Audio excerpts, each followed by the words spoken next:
लेने दो। मेहता मुस्कुराया, अभी तो एक दिन भी नहीं चले हम, थक गई अभी से, अभी चली शहर की है। थकी नहीं, लेकिन क्यों ना जरा दम ले लो। अरे जब तक कोई शिकार हाथ में आ जाए आराम करने का अधिकार नहीं है। मैं शिकार खेलने नहीं आई थी। मेहता ने अनजान बनकर कहा, अच्छा ये मैंने जानता था, तो फिर क्या करने आई थी?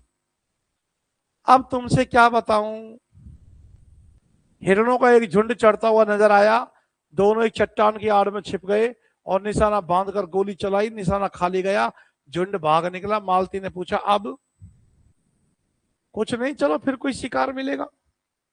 दोनों नॉनवेज खाते हैं, दोनों ड्रिंक पीते हैं, अब इससे बढ़िया क्या जोड़ी होगी। और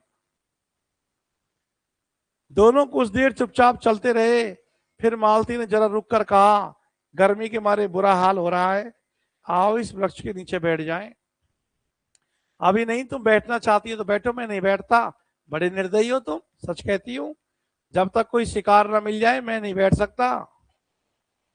तब तो तुम मुझे ही मार डालोगे। अच्छा बताओ, रात तुमने मुझे इतना क्यों सताया?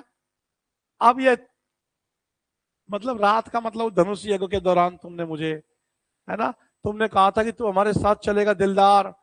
मैंने जानती थी कि तुम इतने हैं, ऐसे भी हो। जानबूझ के इस प्रसंग को छेड़ रही है कि कम से कम कोई बात निकले। जो भी है, दोनों कुछ देर चलते रहे तो एक जेठ की धूप और एक पथरीला रास्ता, और मालती थक गई। मेहता खड़े खड़े बोले, अच्छी बात है, तुम आराम कर लो, मैं यहीं आ जाऊंगा। मुझे अकेले छोड़कर चले जाओगे? मैं जानता हूं तुम अपनी रक्षा कर सकती हो। कैसे जानते हो? नए युग की देवियों की यही सिफत है, मर्द का आश्रय नहीं चाहती, उन्हें कंधा मिलाकर चलना चाहती हैं। मालती ने महते झेपते हुए कहा, तुम कोरे फिलोसफर हो मेहता, सच। सामने वृक्ष पर एक मोर बैठा हुआ था, इसी को मारेंगे क्या? अरे पागल हो। मेहता ने निशाना साधा और बंदूक चलाई, लेकिन मोर उड़ गया तो कुछ भी खा लेंगे भाई, भूखे भेड़िए हैं। मालती प्रसन्न होकर बोली, अच्छा हुआ मेरा सांप पड़ा तुमको। मेहता ने बंदूक कंधों पर रखकर कहा, तुमने मुझे नहीं अपने आप को सांप दिया। शिकार मिल जाता तो मैं 10 मिनट की मोहलत देता, अब तो तुमको फौरन चलना पड़ेगा। मालती उठकर मेहता का हाथ पकड़ती बोली, फिलोसफरों के शायद हृदय नहीं होता है। तुमने अच्छा नहीं किया, तुमने अच्छा किया कि विवाह नहीं किया, उस गरीब को मारी डालते। मगर मैं यो ना छोड़ूंगी, तो मुझे छोड़कर नहीं जा सकते। पड़ गई ना पीछे आफत। मेहता ने एक झटके से हाथ छुड़ा लिया और आगे बढ़े। तो इस उपन्यास के प्रारंभ में तो ये दिखाया है कि मालती मेहता के पीछे पीछे है और मेहता आगे आगे भाग रहा है, उसको भाव नहीं दे रहा है। इस उपन्यास के पीछे में उल्टा हुआ है। 3435वां अंक आप पढ़ोगे तो मेहता पीछे पीछे डोल रहा है और मालती कह रही है, नो नो नो, मिलन का मत नाम ले, मैं विरह में चिरू, नो नो नो। है ना, महादेव वाली बात हुई है। मालती सजल नेत्र से बोली, कहती हूं मत जाओ, नहीं तो मैं चट्टान पर सर पटक दूंगी। मेहता ने तेजी से कदम बढ़ाए, मालती उन्हें देखती रही। जब वह 20 कदम निकल चुके तो झुंझलाकर उठी और उसके पीछे दौड़ी। है ना, उसके फंडों में नहीं आ रहा ना, नहीं आदमी, अरे नहीं ऐसे मत करो, चलो भाई चलो कहीं। अरे वास्तव में वो कभी, वो जो महिला कहती है कभी नहीं करेगी कि मैं अपनी खोपड़ी को दे मारूंगी दीवार में, उसको बोलने दो। पर आजकल दे मारती हैं वैसे। दिमाग के ऊपर है। अकेले विश्राम करने में कोई आनंद जो भी है। मैं तुम्हें इतना पशु न जानती थी। मैं जो हिरण मारूंगा उसकी खाल तुम्हें भेंट करूंगा। खाल जाए भाड़ में, मैं अब तुमसे बात ना करूंगी। कहीं हम लोगों के हाथ कुछ न लगा और दूसरों ने अच्छे शिकार मार लिए तो मुझे बड़ी झेप होगी। एक चौड़ा नाला मुंह फैलाए बीच में खड़ा था। बीच की चट्टानें उनके दांतों से लगती थी। धार में इतना वेग था कि लहरें उछली पड़ती थी। सूर्य मध्याह्न दोपहरी पे आ गया था और उसकी प्यासी किरणें जल में क्रीड़ा कर रही थी। तो देखो, ये जो टोलियां घूमने के लिए गई है उसमें नाला का जो सीन आया है, नदी नाला का, वो इस टोली के बीच में पड़ा है। मालती ने प्रसन्न होकर कहा, अब तो लौटना पड़ेगा। क्यों, उस पार चलेंगे, यहीं तो शिकार मिलेंगे। और अभी इनके सामने कोई टाइगर आ जाए तो? धारा में कितना वेग है, मैं तो बह जाऊंगी। अच्छी बात है, तुम यहीं बैठो, मैं जाता हूं। हाँ आप जाइए, मुझे अपने जान से बैर नहीं है। मेहता ने पानी में कदम रखा और 5 सपाओं साथे हुए चले। जो जो आगे जाते थे पानी गहरा होता जाता था, यहां तक कि छाती छाती तक पानी आ गया। डरने वाली बात तो है। मालती अधीर हो उठी। शंका से मन चंचल हो उठा, ऐसी विकलता तो उसे कभी न होती थी। ऊंचे स्वर में बोली, पानी गहरा है, ठहर जाओ, मैं भी आती हूं। नहीं नहीं, तुम फिसल जाओगी, धार तेज है। कोई हरज नहीं, मैं आ रही हूं, आगे नहीं बढ़ना, खबरदार। चिंता करती है क्या मेहता की? चिंता तो कर रही है ना। मालती साड़ी ऊपर चढ़ाकर नाले में बैठी, मगर 10 हाथ आते आते पानी उसकी कमर तक आ गया। मेहता घबराए, दोनों हाथों से उसे लौट जाने को बोले, तुम यहां मत आओ मालती, यहां तुम्हारी गर्दन तक पानी है।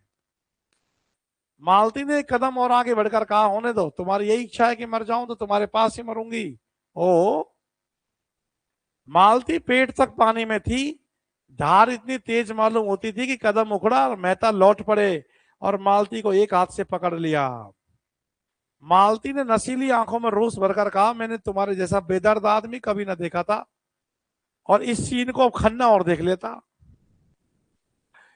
बिल्कुल पत्थर हो, खैर आज सता लो, जितना सताते बने, मैं भी कभी समझूंगी। मालती के पांव उखड़ते मालूम होते थे, बंदूक संभालती हुई आगे चले। तो मेहता ने आश्वासन देते हुए कहा कि यहाँ तुम खड़ी नहीं रह सकती हो, मैं तुम्हें कंधों पर बिठा लेता हूँ। कंधों पर बैठ गई है, लो सवारी मिल गई इसको तो। मालती ने भ्रकुटी टेढ़ी करके कहा कि तो उस पार जाना क्या जरूरी है? मेहता ने कुछ उत्तर नहीं दिया, क्योंकि शिकार की धुन चढ़ रही है उसको तो। बंदूक कनपटी से कंधों पर दबा ली, ऐसे है, ऐसे कनपटी से, और कंधों से तो ऐसी दबा ली, और मालती को दोनों हाथों से उठाकर कंधों पर बिठा लिया। ऐसे उठता है क्या कोई आदमी? है, हल्की फुल्की होगी, वो बलिष्ठ होगा, कोई कितने बलिष्ठ हो, फिल्मी अंदाज है। ऐसे तो एक महिला में 55 किलो वजन तो होता ही होगा, 50 किलो से कम तो क्या ही होता होगा। अब 50 किलो को उठाया जाता है क्या? अरे हम तो उठा लेंगे साहब, है ना। बेटा उस सेलिब्रिटीज की प्रॉब्लम हो जाती है। मालती अपने पुलक को छुपाती हुई बोली, अगर कोई देख ले भद्दा तो लगता है, पर कुल मिलाकर के इसको फिर कह रही है पानी में डूब जाऊं तो तुम्हें रंज हो या ना हो। मतलब ये चाहती है उस पर अपना अधिकार जमाना, लेकिन वह उसको भाव नहीं दे रहा है। ऐसे करके प्रसंग चल रहा है। फाइनली इन्होंने इस नाले को पार कर लिया है। पानी कम होने लगा, मालती प्रसन्न होकर बोली, अब तो मुझे उतार दो। नहीं नहीं, चुपचाप बैठी रहो, कहीं आगे कोई गड्ढा मिल जाए। तुम समझते होंगे कितनी स्वार्थनी है, मुझे इसकी मजदूरी दे देना। मालती के मन में गुदगुदी हुई कि क्या मजदूरी लोगे? यही कि तुम्हारे जीवन में कोई ऐसा ही अवसर आए तो मुझे बुला लेना। किनारे आ गए, पानी निचोड़ा और जूते उते से हाथ मुंह वगैरह धोए, सब चले निकले, ऐसे कर गए। विश्वास था कि भाई मुझे तुम गिराओगे नहीं, हैं। ये सब जो है प्रेम और सौंदर्य की आपस में बातचीत चलती है, इसलिए मेहता और मालती जैसे पात्रों की रचना प्रेमचंद को करनी पड़ी। एक जगह मेहता ने कहा भी सचेत होकर के, तुम सच कहती हो मालती, मैं किसी रमणी को प्रसन्न नहीं रख सकता, मुझसे कोई स्त्री प्रेम का स्वांग नहीं कर सकती, मैं उसके अंत्यस्थल तक पहुंच जाऊंगा, फिर मुझे उससे अरुचि हो जाएगी। ये कह रहा है वो, कि मैं सब वास्तविकता समझ जाता हूं, फिर ये सब प्रेम प्रेम कुछ नहीं होता है। ये इसका मानना है मेहता का। मालती कांप उठी, उसके शब्दों में कितना सत्य था।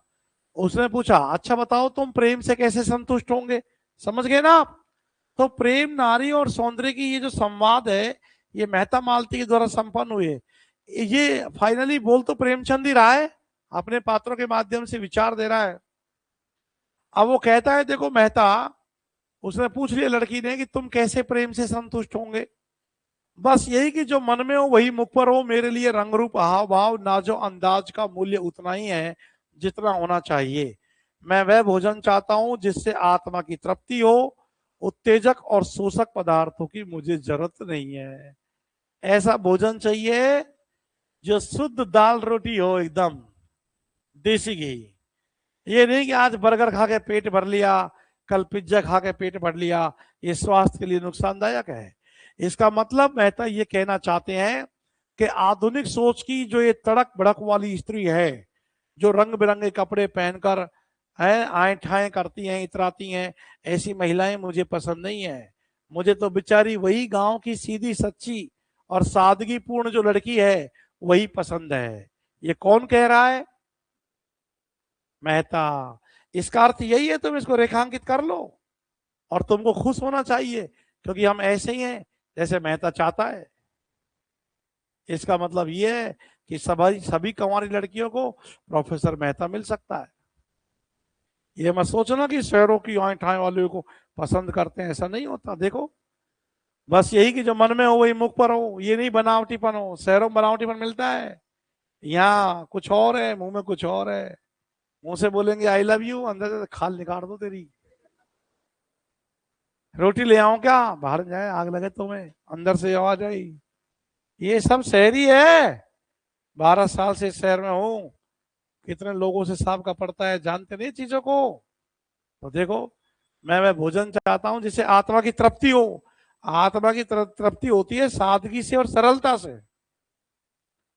कितने दिन खा लोगे तुम बाहर का।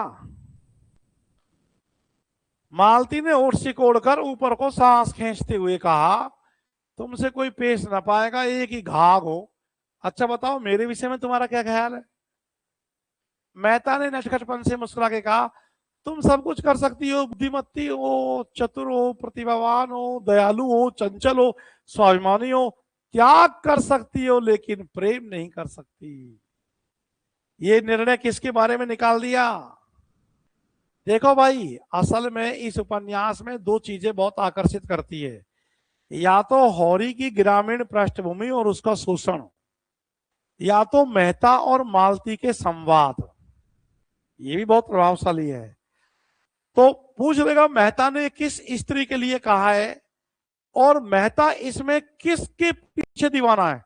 सब एक दूसरे के पीछे दीवाने हैं। देखो, खन्ना है वो मालती के पीछे पागल है, मालती है वो मेहता के पीछे पागल है, और जो मेहता है वो गोविंदी के पीछे पागल है। और गोविंदी कौन है, कामिनी। और कामिनी गोविंदी कौन है, मिस्टर खन्ना की पत्नी। वो खन्ना की पत्नी है, वो शादीशुदा के पीछे पागल है, कंवारी के पीछे पागल नहीं है। जैसे आजकल कोई बात चल रही थी, तो कोई प्रसंग चल रहा था, तो किसी ने कहा कि भाई कंवारी लड़की को वो सम्मान नहीं मिलता है जो ब्याही थ्याई महिला को मिल रहा है। पता नहीं किस सेंस से उसने जो भी कहा हो, लेकिन तुम इसका गलत अर्थ मत निकाल लेना। प्रोफेसर मेहता यदि गोविंदी के पीछे पागल है, तो वह उसको पाने के लिए पागल नहीं है। उसकी इज्जत करता है, उसकी प्रशंसा करता है, उसमें आदर्श भारतीय नारी के गुण देखता है, सच्ची आत्मा देखता है। यह अलग बात है कि उसका पति उससे लड़ता झगड़ता है। मालती ने पैनी दृष्टि से ताक कर कहा, झूठे हो तुम, बिल्कुल झूठे। मुझे तुम्हारा यह दावा निस्सार मालूम होता है कि तुम नारी हृदय तक पहुंच जाते हो। तुम नहीं पहुंच सकते हो। ऐसे करके चले जा रहे हैं, विश्राम की आवश्यकता है, वगैरह वगैरह बात चल रही है। अचानक से आवाज हुई, धाएं। किसी ने बंदूक चलाई है, और एक लालसर पक्षी है, लाल रंग का होता है तो उसको लालसर पक्षी बोल देते हैं। लालसर पक्षी को मार दिया एक बंदूक की गोली से। मेहता ने निशाना मारा तो चिड़िया चोट खा करके भी कुछ दूर तक उड़ी, फिर बीच धार में गिर पड़ी, लहरों के साथ बहने लगी। लेकिन इसको पकड़ के शायद बोलाइए, अभी जाकर लाता हूं, जाती कहाँ है, ये कहकर वे रेत में दौड़े, बंदूक किनारे पर रख के गड़ाप से पानी में कूद गए। तो ये तो मारी तो मेहता नहीं है ना। दाएं की आवाज हुई, लाल सर नाले बुड़ जा रहा था। मेहता ने निशाना मारा। निशाना मारा तो उसके हाथ में क्या आया, पहले किसको मारना चाहा उसने, हिरण को। हिरण भाग गया, मोर पे गोली चलाई, मोर पकड़ नहीं आया, लाल सर पकड़ में आ गया, लहरों के साथ बहने लगी। वह भी गड़ाप से कूद करके बहाव की ओर तैरने लगे। आधा मील तक पूरा जोर लगाने पर भी चिड़िया नहीं पा सके। चिड़िया मरकर भी जैसे उड़ी जा रही थी पानी के लहरों में। सहसा उन्होंने देखा कि एक युवती किनारे की ओर झोंपड़ी से निकली और चिड़िया को बहते देखकर साड़ी को जांघों तक चढ़ाया, पानी में घुस गई और निकाल लाई। बाबूजी, चिड़िया तुम्हारी है। यही है वो काली कलूटी लड़की, है ना। मेहता युवती की चपलता और साहस देख करके मुग्ध हो गए। क्या ये युवती मालती है? वो जंगली औरत है। युवती का रंग तो था काला, और वह भी गहरा। कपड़े बहुत ही मैले और फुअड़। आभूषण के नाम पर केवल हाथों में दो दो मोटी चूड़ियां, सिर के बाल उलझे अलग अलग, मुखमंडल का कोई भाग ऐसा नहीं जिसे सुंदर या सुगढ़ कहा जा सके। लेकिन उस स्वच्छ निर्मल जलवायु ने उसके कालेपन में भी ऐसा लावण्य भर दिया था, प्रकृति की गोद में पलकर उसके अंग इतने सुडौल, सुगठित और स्वच्छंद हो गए थे कि यौवन का चित्र खींचने के लिए उससे सुंदर कोई रूप ना मिलता। ये किस नारी की सौंदर्य व्यंजना है, उस जंगली काली कलूटी लड़की की।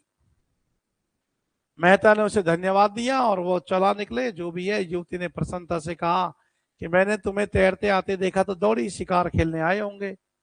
जो भी है, और ये और कह रही है कि चिड़िया ही मार के क्या खुश हो रहा है, तेंदुआ मारना है तो बता। तेंदुआ का एड्रेस है इसके पास, देखो। तेंदुआ मारना चाहो तो मैं उसका ठोट दिखा दूं। रात को यहाँ रोज पानी पीने आता है, कभी कभी दोपहर में आ जाता है। बोल मारेगा, तेंदुआ के नाम से बेसी भाग जाएगा ये, क्यों। फिर जरा सच्चा कर सिर झुकाए बोली, उसकी खाल हमें देने पड़ेगी। चलो मेरे द्वार पर, वहां पीपल की छाया है, धूप में कब तक खड़े रहोगे, वगैरह वगैरह। ये इसको देख करके बड़ा खुश हुआ है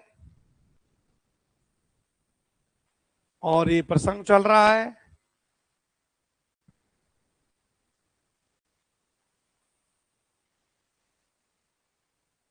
भाई जंगल का आनंद है, स्वच्छंद जीवन का मन है जो है ना। अब जैसे तुम्हारा घर हो, मान लो जंगल में, खेतों में, ढाणी में हो, चारों तरफ पेड़ पौधे हो, जंगल हो, तो उस आनंद स्वर्ग के सामने तुमको ये गली कूचड़ी कैसी लगती है? बहुत गंदी। लेकिन वहां अभाव है, यहाँ धन है, दौलत है, यहाँ पद है, लोग नौकरी के लिए शहरों में आएंगे तो क्या करेंगे। अब हम ये गांव बहुत सुंदर है सोच के चले जाएंगे तो नौकरी कौन करेगा, है ना।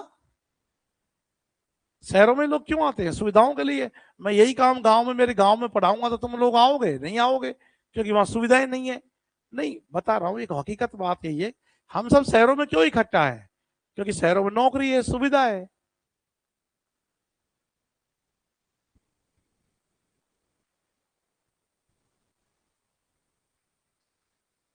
मुझसे मक्के की रोटियां खाई न जाएंगी, किसी तरह निकल भी जाऊं तो हजम नहीं होंगी, तो मक्के की रोटी वोटी है। तो ये सब चल रहा है भाई। युवती यहां से उसको खिला पिला रही है उनको। उसको देख करके ये कहीं ना कहीं चिढ़ भी रही है। युवती हाथों में आटा भरे, सिर पर बाल बिखेरे, आंखें धुएं से लाल, सजल सारी देह पसीने में तर, जिससे उसका उभरा हुआ वक्ष साफ दिखाई दे रहा है, आकर खड़ी हो गई और मालती को आंखें बंद किए पड़ी देखकर बोली, बाई जी को क्या हो गया है? मेहता बोली, सिर में दर्द है। और सिर में दर्द तो इसका लूटी को देख के हो रहा है। इसको पूरे सिर में है कि आधे में? आधे में बतलाती है। दाई ओर है कि भाई? भाई ओर। अभी दौड़ के एक दवा लाती हूँ, घिसका लगाती है, अच्छा हो जाएगा। तुम इस धूप में कहाँ जाओगी? ऐसे ऐसे करके बात चल रही है। मालती ने आंखें खोलकर देखा, कहाँ गई वे कलूटी। देखो, गजब ही काली है, जैसे आपने उसका कुंदा हो। इसे भेज दो, राय साहब से कहा है कार यहाँ भेज दे, इसकी तपिश से मेरा दम निकल जाएगा। इस तपिश में कोई दवा लेने गई है, कहती है आधे सिर का दर्द आराम मिल जाएगा। इसकी दवाएं इन्हीं को फायदा करती है, मुझे न करेंगी। तुम तो इस छोकरी पे लट्टू हो गए हो, कितने छिछोरे हो तुम। क्या मैं गोरी हूँ, लंबी पूरी लड़की हूँ, शहर की डॉक्टर ही हूँ, मेरे पे दिल नहीं आया इसका? कलूटी चिड़िया को पकड़ लाई, इसी दिल आ गया। असूया हो रहा है इसको पैदा। जो भी है, ये प्रसंग है। पर मेहता ने इस पे कह दिया इसको कि इस युवती के प्रति मेरे मन में जो प्रेम और श्रद्धा है वह ऐसी है कि अगर मैं उसकी ओर वासना से देखूं तो आंखें फूट जाए।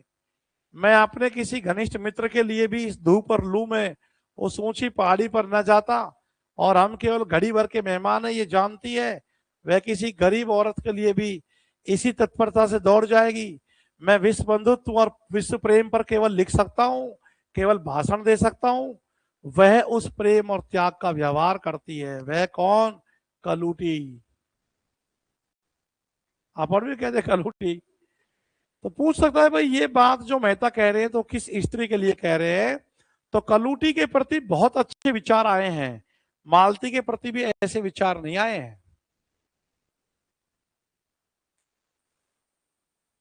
बस बस, हाँ वो देवी है, मान गई, फला है फला है, तुम्हें क्या चाहिए, पुरुषों को ये चीज चाहिए सब।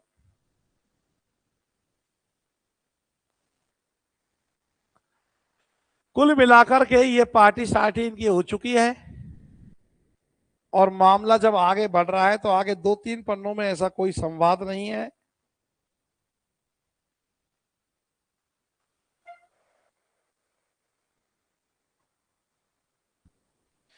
बताओ राय साहब ने किसके साथ में टुगली मनाई? खन्ना के साथ, याद रहेगा ना। और फिर तो भाई मुझे तो इसमें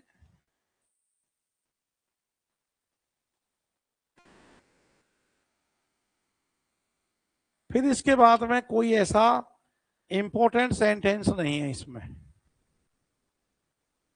चलने दो।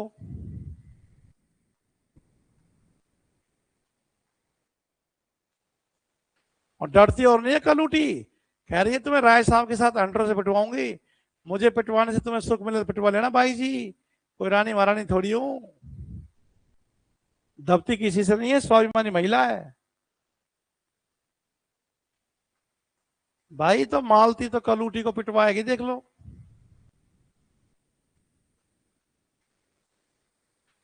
राय साहब मेहता की इज्जत करते थे, उन्हें सच्चा और निष्कपट आदमी समझते थे, पर खन्ना से उसका कैसा व्यवहार था, लेन देन का।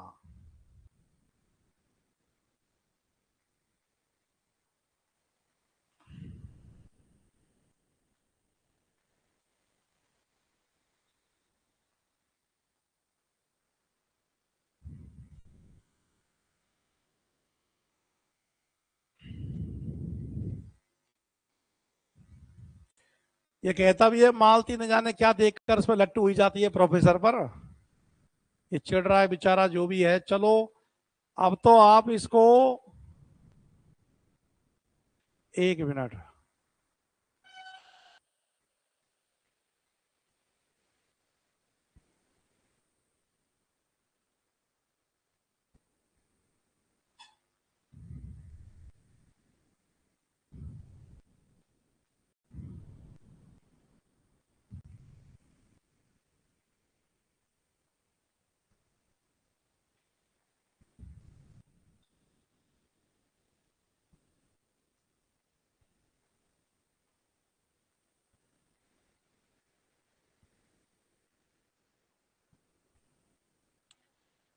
सीधे आ जाओ, अगले 8वें अंक पर आ जाओ।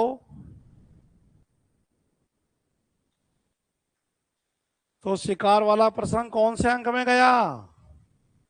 जोड़ी किस किसने बनाई? मालती ने और मेहता ने, खन्ना ने और राय साहब ने, तंखा ने और खुर्शीद ने।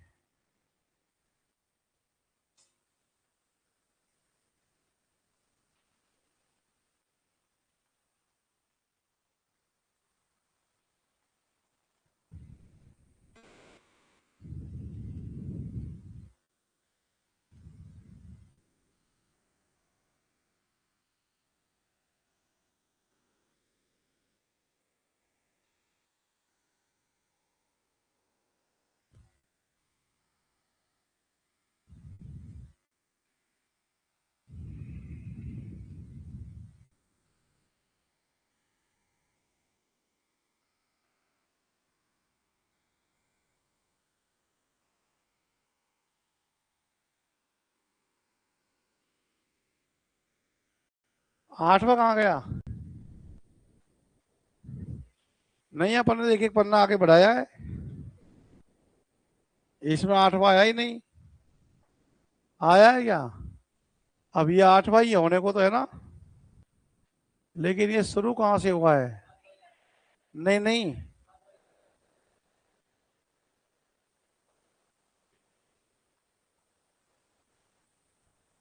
भाई, ये इसके बाद में 1 मिनट, ये जो 9 आया है, 8वां कहाँ है? 8वां नहीं है इसमें।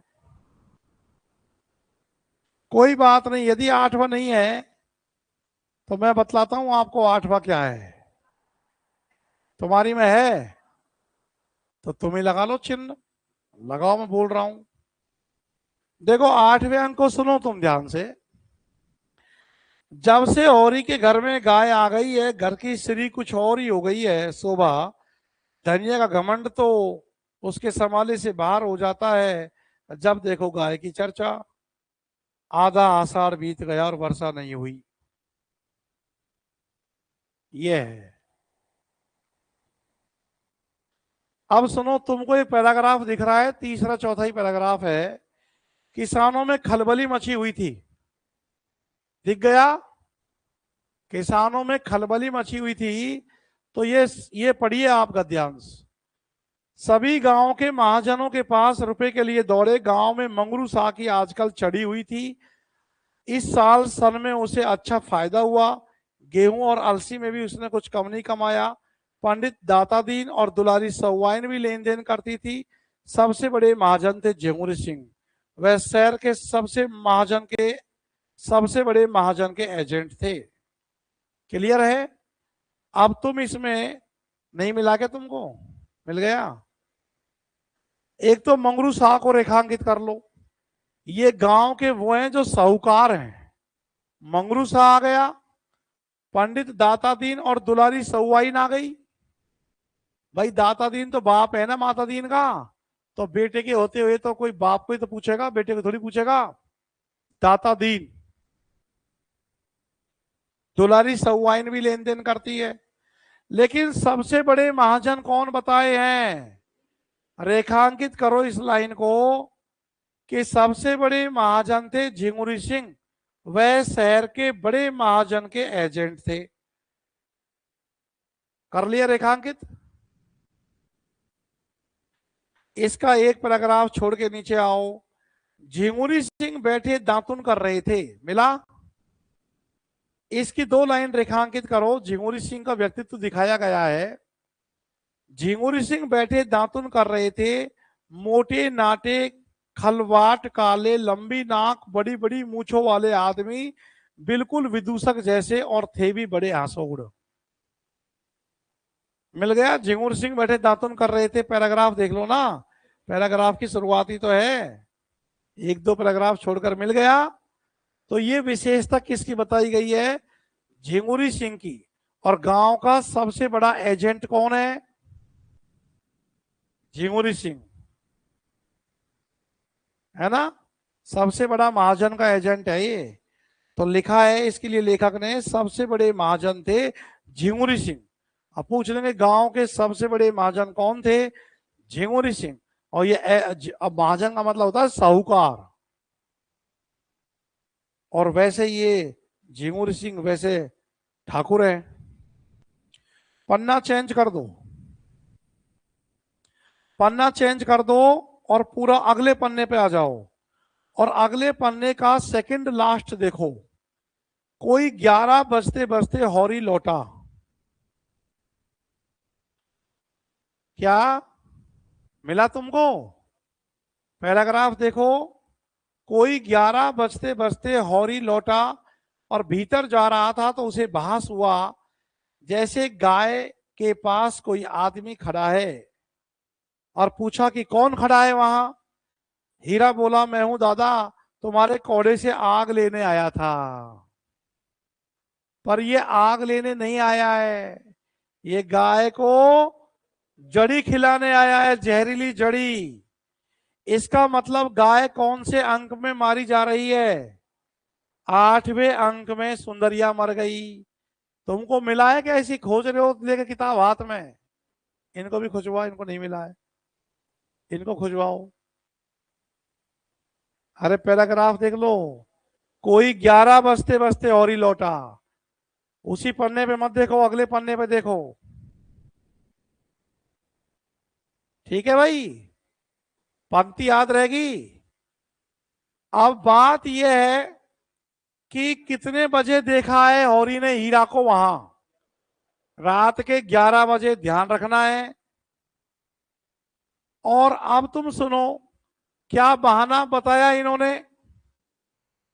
इन्होंने बताया कि मैं आग लेने आया हूं, पर ये उस गाय को जड़ी देने आया है। और एक दिन पहले इसने अपने भाई शोभा से खुरपी ली है। क्या ली है? खुरपी। और खुरपी से जड़ी खोद के लाया है और अब उस गाय को इसने खिला दिया है, तो गाय इसी अंक में मर जाएगी। अगले पन्ने पे आ जाओ। अगले पन्ने का लगभग एंड देखो। सहसा गोबर आकर घबराई हुई आवाज में बोला।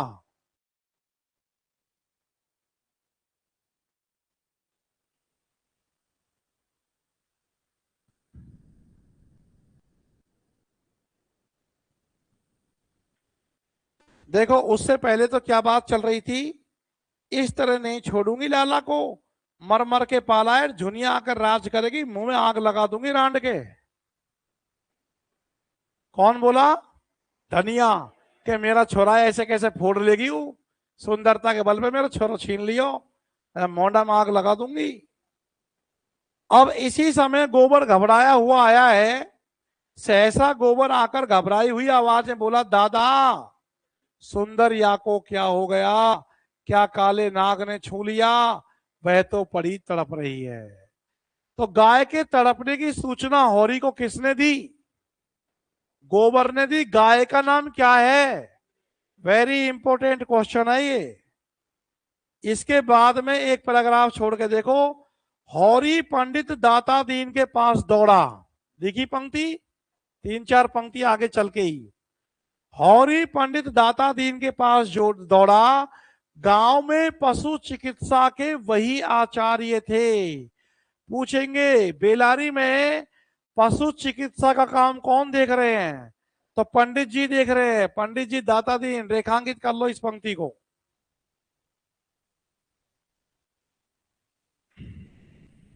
पन्ना आगे चलाओ।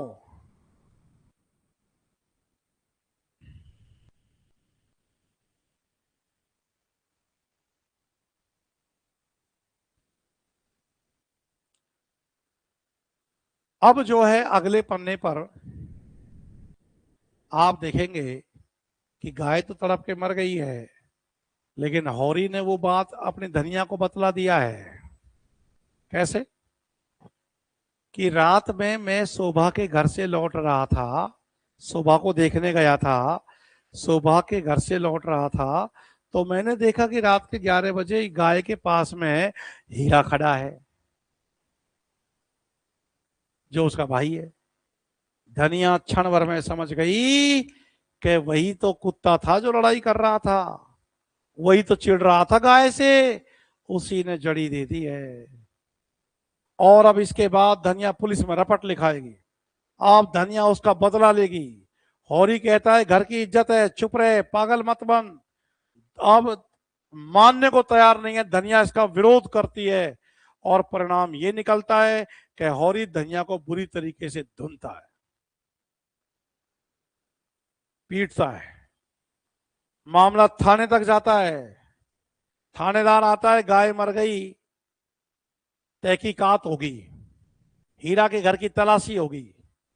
अपने भाई की तलाशी नहीं होने देना चाहता कि हम एक खून है, हमारी मर्यादा मिटेगी। धनिया कहती है जेल में जाए, फांसी लगे उसको। काय की मर्यादा की बात कर रहे हो? जिसके घर में चूहे लोटे वो मर्जाद वाला बनता है। झिंगुरी सिंह से उधार लाता है 30 रुपए ब्याज पर, 50 रुपए मांग रहा है। थानेदार आया है दरोगा, जिसका नाम है गंडा सिंह। क्या है? गेंडा सिंह नहीं, गंडा सिंह थानेदार है। कहता है 50 लूंगा, 50। 30 का जुगाड़ लाया, रिश्वत देगा, भाई का घर जो है, लेकिन तलाशी नहीं लेने देगा। ऐसे होरी का शोषण होता है। इन चीजों के लिए भी वह उधारी लेता है। तो देखो इसमें तुम पढ़ो पैराग्राफ में, वही मैं शोभा को देखकर आया था, तो वह सुंदरिया की नांद के पास खड़ा था। मैंने पूछा कौन है, तो बोला मैं हूं हीरा, कौड़े में आग लेने आया था। थोड़ी देर मुझसे बातें करता रहा, मुझे चिलम पिलाई, वह उधर गया, मैं भीतर आया, और वहीं से गोबर ने पुकार मचाई। मालूम होता है कि मैं गाय बांधकर शोभा के घर गया हूं और इसने इधर आकर कुछ खिला दिया है। फिर शायद ये देखने आया था कि गाय मरी या नहीं। मतलब ये बूटी तो पहले ही दे गया, जब ये शोभा के घर गया है। अब तो देखने आया है कि मरी है कि जिंदी है, और थोड़ी देर बाद वो तड़पने लग गई। अंतिम पंक्ति देखिए आप, वो गाय जो उसके सपनों का उम्मीद थी आई भी और मरी। तो लिखा है लेखक ने अंतिम पंक्ति में, हौरी घोर पश्चाताप में करवटें बदल रहा था, अंधकार में प्रकाश की रेखा कहीं नजर न आती थी। तो 8वें अंक में गाय को हीरा ने जड़ी, विषैली जड़ी है वो दे करके मार दिया। अब मैं चाहता हूं कि आप क्लास लेंगे अपन अभी, और 5 मिनट का तुम ब्रेक ले लो बस, है ना। 5 मिनट का ब्रेक ले लो, क्योंकि 10 तक अपन को 9 और 10 तो डिस्कस करने हैं, कुछ कुछ चिन्ह लगाने हैं। 5 मिनट का ब्रेक ले लो, और 9 और 10 तो छोटे छोटे भी हैं।